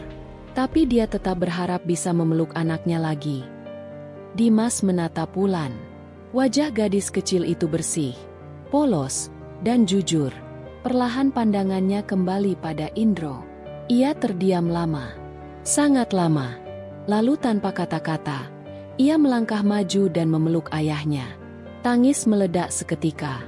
Wulan berdiri terdiam di samping mereka, menyeka air matanya yang jatuh tanpa sadar. Hari itu, untuk pertama kalinya, pelukan dua generasi yang telah lama terpisah akhirnya kembali menyatu. Namun perjalanan mereka belum selesai. Masih banyak luka yang harus disembuhkan. Tapi untuk hari itu, cukup satu hal yang menjadi awal, pengampunan. Hampir setiap sore, Wulan kini mengunjungi rumah Dimas bersama kakek Indro. Setelah pertemuan emosional mereka, hubungan antara ayah dan anak itu mulai perlahan menghangat, meski belum sepenuhnya lepas dari rasa canggung dan luka lama. Dimas, meskipun sudah memaafkan ayahnya secara lisan, masih butuh waktu untuk menyesuaikan kehadiran sosok yang hilang dari hidupnya selama hampir 3 dekade. Di ruang tengah rumah sederhana itu, suara ketikan dari laptop Dimas berpadu dengan desir kipas angin. Kakek Indro duduk di kursi rotan dekat jendela, memegang radio kecil yang kini menjadi teman barunya. Wulan duduk bersila di karpet, mengerjakan tugas sekolah. Sesekali ia menengok ke arah kakek Indro, memastikan pria tua itu tidak tertidur. "Suaranya bagus ya, Kek," kata Wulan, menunjuk pada alunan keroncong dari radio. Indro tersenyum. "Lagu zaman dulu. Dulu ayahmu suka joget waktu kecil kalau dengar lagu ini." Dimas berhenti mengetik, menoleh sekilas. Ia tak menyela, namun ekspresinya melunak. Wulan mendongak. "Kok nggak pernah diceritain, Pak Dimas?" Dimas tertawa kecil. "Malulah. Dulu waktu kecil saya emang suka joget. Asal ada musik langsung goyang kaki." Mereka semua tertawa. Suasana dalam rumah mulai terasa berbeda dari sebelumnya. Lebih hangat, lebih seperti keluarga. Namun di luar tawa-tawa kecil itu, masih ada beban besar yang belum terangkat sepenuhnya. Malam itu, setelah Wulan diantar pulang, kakek Indro dan Dimas berbincang lebih dalam. Suara hujan di luar jendela menemani percakapan mereka yang berat. "Dim, kamu ingat rumah kita dulu di kampung?" "Masih. Tapi sekarang udah jadi bangunan ruko," katanya. "Aku sempat lihat waktu dinas ke daerah sana. Waktu aku pergi, sebenarnya bukan karena aku mau lari, tapi utang menumpuk, dan aku diancam. Kalau aku nggak pergi, orang-orang itu bisa melukai kalian. Aku pikir, kalau aku hilang, mereka berhenti cari kita." Dimas memejamkan mata. "Aku ingin percaya itu, Kek. Tapi ibu meninggal dalam keadaan bingung. Dia nggak tahu kemana ayah pergi.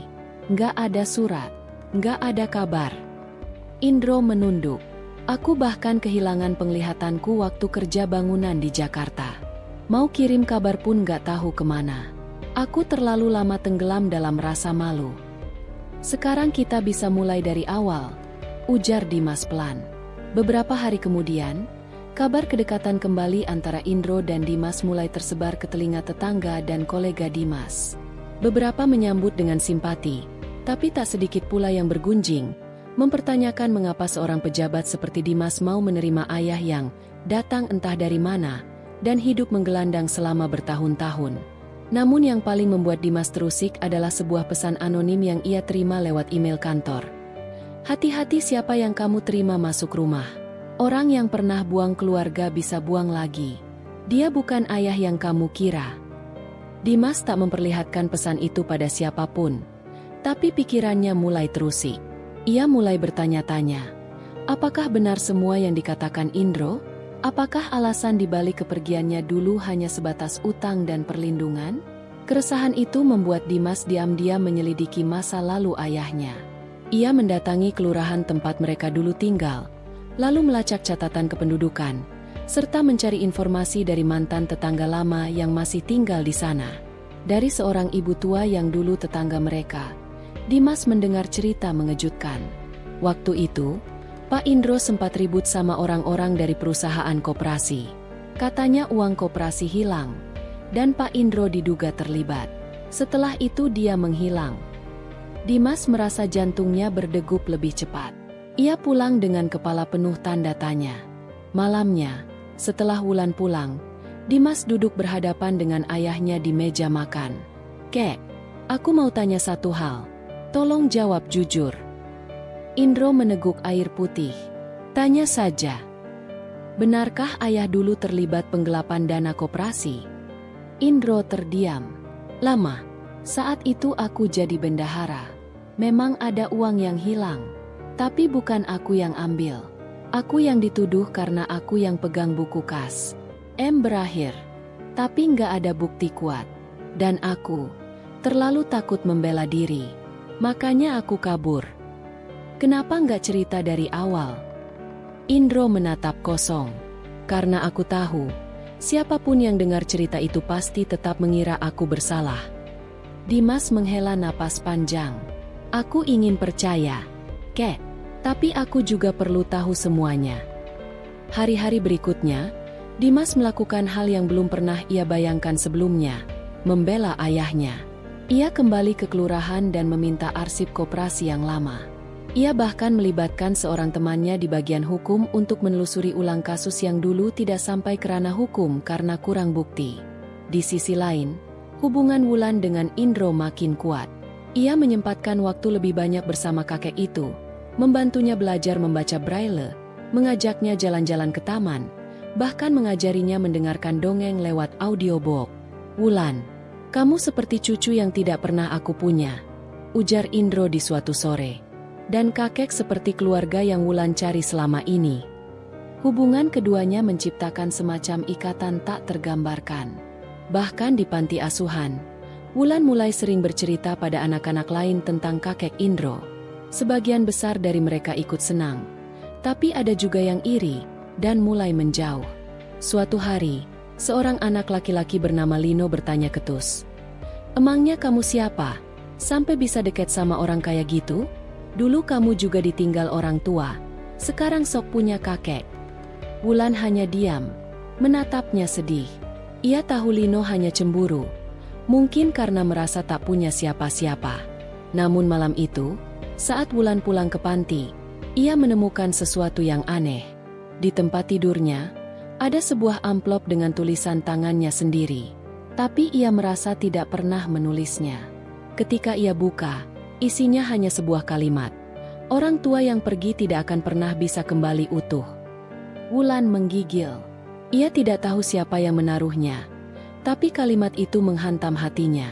Ia mulai bertanya-tanya, apakah ia terlalu berharap? Apakah kakek Indro benar-benar berubah? Atau hanya menyimpan wajah baik di depan mereka? Di saat yang sama, penyelidikan Dimas menemukan titik terang.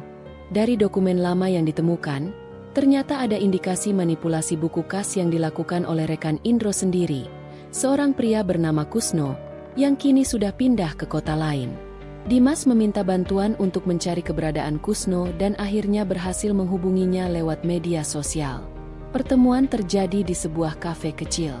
Kusno, yang kini hidup tenang sebagai pensiunan, tampak kaget melihat Dimas.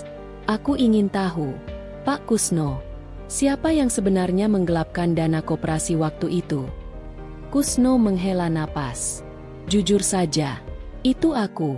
Tapi waktu itu aku tahu, semua orang bakal lebih cepat percaya kalau yang salah itu Indro, karena dia orang yang baru masuk dan gak punya banyak kenalan.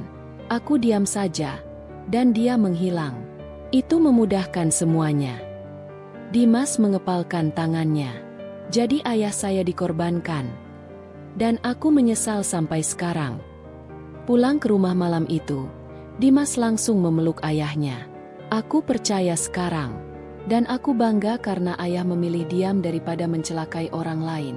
Tapi sekarang ayah nggak sendirian lagi." Indro hanya terdiam. Tapi air mata yang mengalir dari matanya yang buta menunjukkan semuanya. 1 minggu setelah itu, Dimas membuat pengumuman resmi melalui media sosial pribadinya. Ia memperkenalkan ayahnya kepada publik sebagai sosok yang telah berjuang dalam kesendirian, dengan semua luka dan pengorbanannya. Tulisan itu viral. Banyak orang tersentuh. Bahkan beberapa pejabat mengirimkan pesan simpati. Namun yang paling mengejutkan adalah undangan dari pemerintah daerah untuk memberikan penghargaan khusus kepada kakek Indro atas ketabahan dan perjuangannya dalam menghadapi masa lalu yang kelam. Acara penghargaan itu digelar di aula kecamatan. Wulan duduk di barisan depan, mengenakan gaun sederhana yang dipinjami oleh pengurus panti. Saat nama Indro dipanggil, seluruh hadirin berdiri dan memberikan tepuk tangan meriah. Indro berdiri dengan bantuan tongkat dan tangan Dimas. Ia maju ke panggung, lalu menerima piagam penghargaan dengan gemetar. "Saya bukan siapa-siapa," katanya dalam suara pelan. "Saya hanya seorang ayah yang gagal, lalu mencoba menebus. Dan anak saya memberi saya kesempatan kedua. Terima kasih untuk itu. Dan untuk cucu kecil yang bahkan bukan darah saya, tapi mencintai saya seutuhnya, terima kasih." Ruangan hening. Lalu semua orang kembali berdiri dan memberikan tepuk tangan yang lebih panjang dari sebelumnya. Hari itu, Wulan merasa hidupnya berubah. Ia bukan hanya anak panti yang cacat lagi. Ia adalah bagian dari sebuah kisah yang besar, tentang penyesalan, harapan, dan keberanian untuk memaafkan. Dan cerita itu belum. Beberapa hari setelah acara penghargaan di aula kecamatan, perubahan mulai terasa tidak hanya di rumah Dimas, tetapi juga di lingkungan sekitar mereka. Sosok Indro yang sebelumnya dipandang sebelah mata sebagai mantan gelandangan, kini menjadi bahan perbincangan yang lebih bernada hormat. Banyak tetangga yang sebelumnya menjaga jarak, kini menyapa dengan ramah dan bahkan mengajak berbincang. Namun, tidak semua mata memandang dengan tulus. Beberapa masih menaruh curiga, terutama dari kalangan yang merasa Dimas terlalu gegabah memamerkan masa lalu ayahnya ke publik. Suatu pagi, Dimas mendapat telepon dari seorang pengurus yayasan panti asuhan tempat Wulan tinggal. Suaranya terdengar ragu, namun cukup jelas untuk membuat Dimas terjaga penuh. "Maaf mengganggu pagi Anda, Pak Dimas. Kami hanya ingin menyampaikan bahwa semalam, Wulan terlibat sedikit masalah dengan salah satu anak panti. Tidak ada yang terluka, hanya ada perdebatan keras." Dimas terdiam sejenak. Apa yang terjadi? Sepertinya anak-anak lain mulai merasa Wulan berubah, terlalu dekat dengan keluarga Bapak dan merasa istimewa. "Kami tahu ini bukan kesalahan siapa-siapa, hanya ingin memberitahukan agar tidak terjadi salah paham lebih jauh." Setelah menutup telepon, Dimas termenung. Ia belum pernah benar-benar membicarakan rencana masa depan Wulan secara jelas. Ia ingin mengadopsinya, namun belum menyampaikan dengan tegas kepada pengurus panti dan bahkan pada Wulan sendiri. Hari itu juga, Dimas dan Indro datang ke panti asuhan. Bangunan tua berlantai 2 itu masih berdiri kokoh, dengan cat dinding yang mulai mengelupas di beberapa bagian.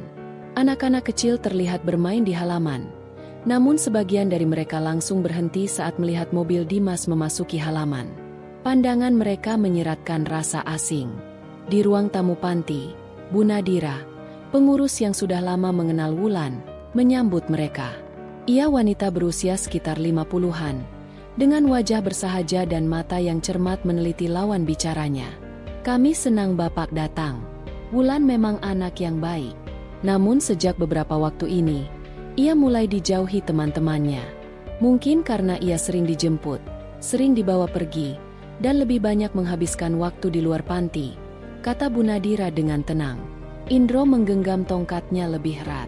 "Tapi dia hanya ingin merasakan keluarga, Bu. Kami juga tidak ingin mengambilnya begitu saja." "Saya mengerti, Pak. Namun dunia anak-anak tak serumit itu. Mereka mudah menilai dari apa yang terlihat." Wulan kemudian dipanggil masuk. Matanya sembab, tapi ia tetap berusaha tersenyum. "Aku nggak apa-apa," katanya singkat. "Aku cuma bilang ke Rani kalau aku nggak akan lupa teman-teman di sini. Tapi dia bilang aku sok akrab. Padahal sekarang udah punya keluarga baru." Indro menunduk pelan. Dimas menatap ke arah Wulan dengan pandangan lembut. Lalu berbalik pada Bu Nadira. "Saya ingin bicara jujur. Kami berniat mengadopsi Wulan. Tapi kami belum mengurus resminya. Kami ingin memastikan Wulan benar-benar setuju, dan tidak ada tekanan dari siapapun." Ruangan menjadi hening. Wulan menatap Dimas dengan mata membelalak. "Bapak, serius?" Dimas mengangguk. "Kalau kamu mau, tentu saja." Air mata Wulan mengalir tanpa suara. Ia melangkah pelan ke arah Dimas, lalu memeluknya erat. "Kalau memang boleh, aku mau," katanya lirih. Namun proses adopsi bukan sekadar persetujuan dari anak dan calon orang tua. Dimas harus memenuhi berbagai syarat administrasi, psikologis, serta kesiapan lingkungan keluarga, termasuk mendapatkan persetujuan dari pihak yayasan dan dinas sosial. Beberapa hari ke depan menjadi sangat padat. Ia harus bolak-balik ke kantor dinas, menyusun dokumen, mengikuti sesi konseling bersama Wulan, dan juga menghadapi pemeriksaan rumah oleh tim penilai. Di tengah kesibukan itu, muncul kabar dari arah yang tak terduga. Seorang wanita paruh-baya datang ke rumah Dimas, memperkenalkan diri sebagai seorang kerabat jauh dari ibu kandung Wulan. "Saya Sumarni. Saya adik sepupu ibunya. Kami dulu tinggal satu desa sebelum dia pindah ke kota ini dan menikah. Kami sempat kehilangan kontak, tapi belakangan ini saya tahu keberadaan Wulan dari media sosial, setelah melihat foto-foto penghargaan itu," katanya sambil menyerahkan kartu identitas. Dimas menatapnya dengan penuh tanya. "Lalu, apa maksud ibu datang ke sini?" "Saya tidak datang untuk mengambil Wulan, Pak. Saya hanya ingin bertemu dengannya. Setidaknya agar dia tahu bahwa dia masih punya darah keluarga yang tersisa. Wulan dipanggil keluar. Saat melihat wajah wanita itu, ia tampak bingung. Aku nggak ingat, katanya pelan. Sumarni tersenyum, lalu merogoh tasnya. Ia mengeluarkan sebuah bingkai foto kecil. Di dalamnya ada foto seorang wanita muda menggendong bayi, dengan latar rumah kayu. Itu ibumu. Dan kamu. Wulan mengerutkan dahi, lalu mengusap foto itu. Sesuatu dalam hatinya bergetar. Tapi kenangan masa kecilnya terlalu kabur untuk diingat dengan jelas. Setelah pertemuan itu, Dimas mulai memikirkan ulang soal proses adopsi. Ia khawatir jika muncul kerabat lebih dekat, pihak yayasan atau pengadilan bisa saja memberikan hak asuh kepada pihak keluarga kandung. Namun Sumarni tidak menunjukkan niat merebut hak asuh. Bahkan ia menawarkan bantuan agar prosesnya lebih ringan. Saya tidak punya kemampuan membesarkan anak lagi, Pak Dimas. Tapi saya ingin hadir dalam hidupnya. Setidaknya sebagai tumpuan kalau ia nanti ingin tahu tentang masa lalu keluarganya. Hari-hari berikutnya, interaksi Wulan dengan Sumarni berlangsung perlahan. Mereka bertemu beberapa kali, makan bersama. Bahkan sesekali Sumarni bercerita tentang ibunya yang dulu dikenal sebagai penenun kain di kampung. Cerita-cerita itu membuat Wulan mulai mengisi ruang kosong dalam hatinya, meski belum sepenuhnya paham makna pertemuan itu. Sementara itu, kakek Indro mulai merasa kehadirannya di rumah Dimas seperti menjadi beban.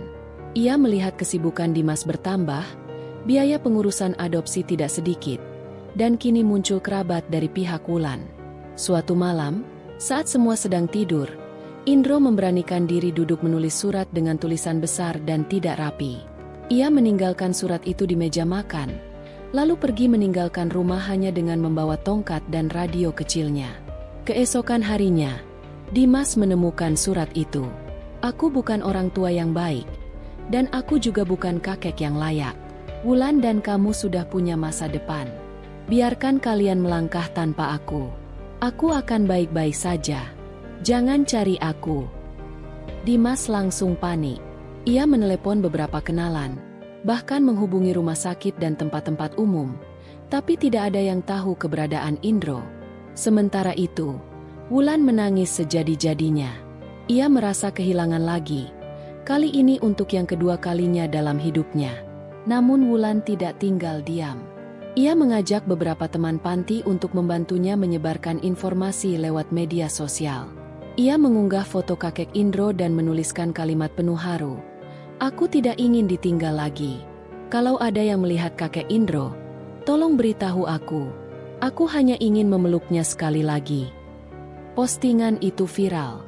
Banyak orang menyebarkannya, dan tak lama kemudian, seorang pemilik warung di pinggiran kota menelepon dan mengatakan ada pria tua buta yang tidur di serambi warungnya sejak tadi malam. Dimas dan Wulan segera meluncur ke tempat itu. Ketika mereka sampai, Indro sedang duduk bersandar di dinding, mendengarkan siaran radio dengan volume pelan. Wajahnya tampak tenang, seolah tidak menyadari kehebohan yang telah ia timbulkan. Aku cuma nggak mau jadi beban, katanya saat Dimas menegurnya. Wulan langsung memeluknya erat. Kakek bukan beban. Kakek rumah. Dimas ikut duduk di samping ayahnya. Kalau kakek pergi lagi, aku juga ikut. Rumah ini kosong tanpa kakek. Mereka kembali ke rumah dalam diam, namun dengan hati yang lebih penuh. Malam itu, Dimas duduk lama di ruang kerja, menyusun berkas adopsi dan menuliskan surat resmi kepada pengurus panti dan pengadilan, menyatakan bahwa meski Wulan adalah anak yang cacat secara fisik, namun ia memiliki keluarga yang lengkap secara cinta.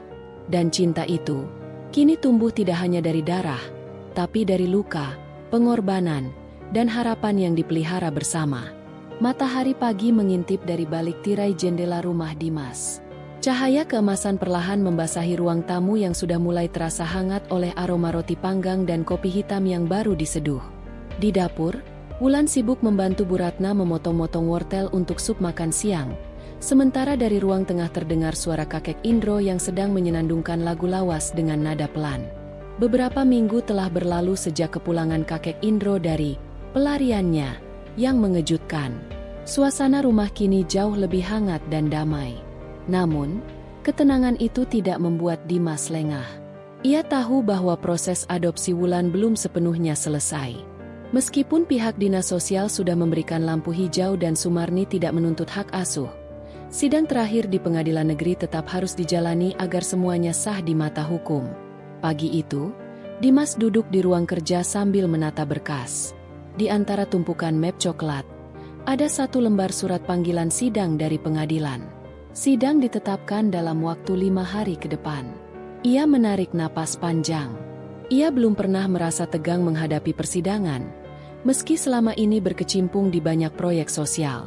Tapi kali ini, yang dipertaruhkan adalah hak menjadi ayah untuk seorang anak yang sudah mengisi ruang kosong di hatinya. Wulan duduk di sampingnya sambil menatap foto masa kecilnya yang diperoleh dari Sumarni. Aku nggak tahu wajah ibu akan seperti itu. Tapi aku suka. Dia kayak aku, ya. Dimas tersenyum. Iya, senyumnya mirip banget. Lembut. Aku takut nanti di pengadilan. Takut mereka bilang aku nggak cocok jadi anak bapak. Tidak akan ada yang bisa memisahkan kita. Apapun keputusan hakim, kita akan tetap keluarga. Itu janji. Dalam 5 hari menjelang sidang, berbagai peristiwa kecil menjadi penguat hubungan mereka. Suatu malam, Wulan ikut membantu kakek Indro merapikan koleksi radio tua yang selama ini disimpan di rak bawah. Indro, dengan sabarnya menjelaskan satu persatu fungsi tombol-tombol yang bahkan Wulan tak paham. Yang ini namanya tuning, buat nyari gelombang siaran. Dulu, waktu aku di jalan, aku dengar suara anak kecil nyanyi lewat radio kayak gini. Itu yang bikin aku tetap hidup waktu dingin datang. Suara kecil yang aku anggap cucu sendiri. Bisa jadi itu suara aku waktu masih di panti, gumam Wulan pelan. Indro tersenyum. Mungkin aja. Dunia kecil, nak. Sementara itu, Dimas juga bertemu dengan seorang relawan hukum dari LSM Perlindungan Anak. Namanya Yola. Seorang perempuan cerdas dan penuh semangat. Ia menawarkan bantuan menjadi pendamping hukum selama proses sidang. Biasanya sidang adopsi berjalan lancar kalau semua syarat administratif terpenuhi, dan tak ada keberatan dari pihak keluarga kandung. Tapi tetap ada faktor subjektif dari hakim. Jelas Yola saat duduk bersama Dimas di teras rumah. Faktor subjektif itu maksudnya gimana? Seperti penilaian hakim terhadap kepribadian calon orang tua, latar belakang, bahkan kondisi emosional anak. Kita harus pastikan semuanya tampak stabil dan siap. Yola juga menyarankan agar Wulan diberikan sesi konsultasi dengan psikolog anak dari pihak pengadilan, yang akan menilai apakah ia merasa aman dan bahagia bersama keluarga Dimas. Wulan pun menjalani 2 sesi terapi ringan, ditemani oleh Bu Ratna. Dari hasil evaluasi psikologis, muncul satu catatan kecil yang membuat Dimas merenung. Di akhir laporan, tertulis, anak menunjukkan kedekatan emosional kuat terhadap sosok ayah angkat dan kakek. Namun masih terlihat trauma kehilangan yang belum sepenuhnya pulih. Malam sebelum sidang, Wulan mendadak gelisah. Ia menolak makan malam dan lebih banyak berdiam di kamarnya. Saat Dimas masuk membawakan susu hangat, ia melihat Wulan duduk memeluk lutut di sudut tempat tidur. Besok sidangnya, ya? Tanyanya pelan. Iya, kamu siap? Wulan mengangguk, tapi kemudian menatap Dimas dengan mata penuh keraguan. Kalau nanti hakim bilang aku nggak bisa tinggal di sini, Bapak tetap bakal cari aku, kan? Dimas mendekat dan duduk di sampingnya. Aku nggak akan pernah ninggalin kamu. Kamu anakku, apapun kata orang. Mereka berdua berpelukan lama malam itu. Di luar, suara serangga malam terdengar samar, bersanding dengan desir angin lembut yang menembus jendela. Keesokan harinya, mereka berangkat pagi-pagi. Dimas mengenakan setelan kemeja biru tua, Wulan memakai dres putih sederhana dengan pita kecil di rambutnya. Indro ikut serta, meski harus dibantu masuk ke mobil dengan tongkatnya. Bu Ratna menyiapkan bekal kecil yang mereka bawa dalam termos makan. Gedung pengadilan tampak kokoh dan resmi. Di dalam ruang tunggu, Dimas bertemu dengan Sumarni yang datang mengenakan kebaya coklat. Ia menyalami Wulan dengan hangat. Bude doain kamu ya. Nak, Bude udah bilang ke Hakim, kamu lebih bahagia sama mereka. Bude cuma ingin jadi tempat kamu pulang kalau kamu mau tahu tentang ibumu.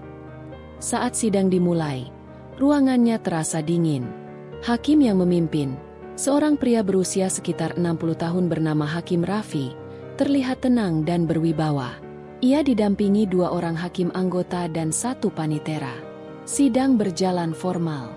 Dimas diminta menjelaskan alasan ingin mengadopsi Wulan, latar belakang kehidupan keluarga, dan kesiapannya menjadi ayah. Yola mendampingi dengan tenang, sesekali memberi arahan lewat bisikan. Wulan juga diminta maju. Ia menjawab semua pertanyaan dengan jujur dan polos. "Kenapa kamu mau tinggal dengan Pak Dimas?" tanya Hakim. "Karena dia bikin aku ngerasa punya rumah," jawab Wulan tanpa ragu. "Mengapa kamu tidak ingin tinggal di panti asuhan lagi?" "Karena di sana aku cuma numpang. Di sini aku dicintai." Mendengar jawaban itu, ruang sidang hening sejenak. Bahkan hakim anggota perempuan tampak menyeka sudut matanya dengan tisu kecil. Setelah sesi tanya jawab selesai, hakim utama memutuskan untuk menskor sidang selama 1 jam sebelum membacakan putusan. Wulan dan Dimas keluar ke taman pengadilan untuk menenangkan diri. Indro duduk di bangku taman sambil mendongakkan kepala, mendengarkan burung-burung yang sesekali melintas. "Kamu hebat, Wulan," katanya. "Kamu lebih berani dari banyak orang dewasa." Wulan tersenyum kecil. "Aku cuma jawab apa yang aku rasain." 1 jam kemudian, mereka kembali ke ruang sidang. Semua berdiri saat hakim memasuki ruangan.